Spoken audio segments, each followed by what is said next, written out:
एक छोटे शहर के एक मिडिल स्कूल में हाई स्कूल के छात्र लियांग जे और उसके सहपाठी आर्ट रूम में प्लास्टर मूर्तियों को देखकर काम कर रहे थे। उन्हें 2 दिन बाद प्रांत के शहर में एक कला प्रदर्शनी में जाना था। यदि वे पुरस्कार जीतते तो उन्हें केंद्रीय ललित कला अकादमी में सीधे प्रवेश मिल जाता। हालांकि लियांग जे प्लास्टर की मूर्ति नहीं बना रहा था, बल्कि वह मानव आकृति बना रहा था। उसे ठंडी प्लास्टर की मूर्तियों में कोई दिलचस्पी नहीं थी, लेकिन छोटे शहर में कोई मानव मॉडल नहीं थे। रात को आर्ट रूम खाली हो गया। लियांग जे कुछ अतिरिक्त काम करके अपना स्केच पूरा करना चाहता था। जिंग ए आर्ट रूम के 407 नंबर कमरे से गुजरते हुए उसने अचानक देखा कि एक लंबी बालों वाली लड़की भी अंदर पेंटिंग कर रही थी। कमरे में लियांग जे के कई काम थे। लड़की उसकी पीठ करके खड़ी थी और उसकी काया बहुत अच्छी लग रही थी। लियांग जे आगे बढ़ा और अभिवादन किया। लड़की ने मुड़कर नहीं देखा, बस इतना कहा कि उसे उसका काम बहुत पसंद है और पूछा कि क्या लियांग जे उसका एक चित्र बना सकता है, लेकिन केवल पीछे का हिस्सा, चेहरा नहीं। यह कहकर उसने अपनी कमीज उतार दी और अपनी पीठ दिखाई।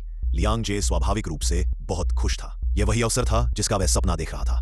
जल्द ही लियांग जे ने बुनियादी रूपरेखा पूरी कर ली। वह लड़की के पास जाकर उससे बात करना चाहता था, लेकिन वह उसके पास पहुंच ही नहीं पाया। फिर वह जाग गया। क्या यह सब एक सपना था? लेकिन उसके सामने वाली ड्राइंग पर वाकई एक लड़की थी जिसकी पीठ उसकी ओर थी।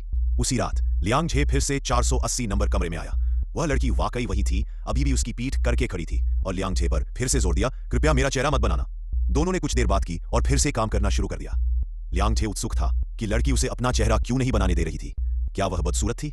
लेकिन लड़की के कभी कभार दिखाई देने वाले कुछ हिस्सों से वह स्पष्ट रूप से एक सुंदर महिला थी। चूंकि उन्होंने वादा किया था, इसलिए उन्हें वादे का पालन करना होगा। अगले दिन लियांग जे के इस काम को देखकर सहपाठी हैरान रह गए। शिक्षक ने भी उसकी बहुत प्रशंसा की। उसका दोस्त आशी भी लियांग जे को जल्दी से चेहरा बनाने के लिए कहने लगा। यह काम निश्चित रूप से कला प्रदर्शनी में एक पुरस्कार जीतेगा। लियांग जे का मन बदल गया। उसने रात को लड़की से बात करने और यह देखने की तैयारी की क्या वह चेहरा बना सकता है। लेकिन अजीब बात यह थी कि उसने देखा कि 480 नंबर कमरे पर सील लगी हुई थी। यह क्या हो रहा था? कल तो सब ठीक था। आशी ने उससे पूछा कि उसने लड़की का चित्र कहां बनाया था। लियांग जे ने कहा कि 407 नंबर कमरे में। यह सुनकर आशी का चेहरा बदल गया और उसने कहा, क्या तुम्हें नहीं पता कि वह हमारे स्कूल में एक वर्जित जगह है? एक लड़की ने वहां आत्महत्या कर ली थी। लेकिन लियांग जे ने विश्वास नहीं किया।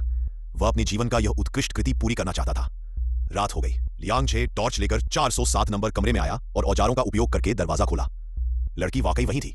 लड़की ने उससे कहा कि चित्र पूरा हो गया है, वह क्यों आया है? लेकिन लियांग जे के लिए यह चित्र तभी पूरा होगा जब चेहरा बनाया जाएगा। वह लड़की के पास गया और कहा कि वह केवल उसकी सुंदरता को एक नजर देखना चाहता है ताकि उसकी लालसा शांत हो जाए। यह सुनकर लड़की घबराकर भाग गई, लेकिन लियांग जे ने हार नहीं मानी। लड़की के बारे में अपनी कल्पनाओं के आधार पर उसने सबसे सुंदर चेहरे को एक साथ जोड़ा। आखिरकार उसने लड़की का चेहरा बना दिया।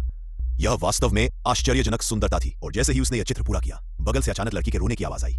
लियांग जे 407 नंबर कमरे में आया और देखा कि लड़की उसकी पीठ करके लगातार रो रही है। उसने लियांग जे से पूछा कि उसने उसका चेहरा क्यों बनाया।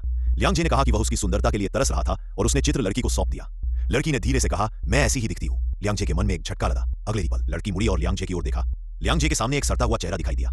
मैं ऐसी क्यों हो गई? क्यों? लियांग जे आर्ट रूम में भाग गया, लेकिन जिन सहपाठियों से वह मिला वे एक एक करके भूत बन गए। यहां तक कि आशी भी भूत बनकर उसकी ओर भागा। लियांग जे वहीं मर गया।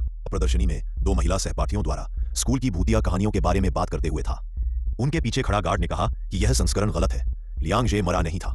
एक बार स्कूल में एक लड़की थी जो लियांग जे की प्रतिभा की बहुत प्रशंसा करती थी और स्वेच्छा से उसकी मॉडल बनने की पेशकश की थी, लेकिन एक शर्त के साथ कि वह उसका चेहरा नहीं बनाएगा, क्योंकि इस छोटे शहर में मानव मॉडल बनना बदनामी की बात थी। लेकिन लियांग जे ने पुरस्कार जीतने के लिए अपना वादा तोड़ दिया। नतीजतन यह सब इतना फैल गया कि हर कोई लड़की पर उंगली उठाने लगा। लड़की इन आलोचनाओं को सहन नहीं कर पाई और कला प्रदर्शनी में इमारत से कूद गई। लियांग जे के एक भूतिया लड़की से मिलने की स्कूल की भूतिया कहानी उसी दिन से फैल गई थी। लियांग जे भी उसी के कारण पागल हो गया था, क्योंकि अगर उसने अपना वादा नहीं तोड़ा होता तो यह सब नहीं होता। तो कैसी लगी आज की रील डरावानी कहानी? अगर आपको भी रात में थोड़ा एक्स्ट्रा डर चाहिए या ऐसे ही और खतरनाक किस्से सुनने हैं तो सब्सक्राइब बटन पे क्लिक करो, वरना अगले सपने में भूत आपको सब्सक्राइब करने के लिए बोलेगा। और हाँ, बेल आइकन भी दबा देना ताकि कोई कहानी मिस ना हो।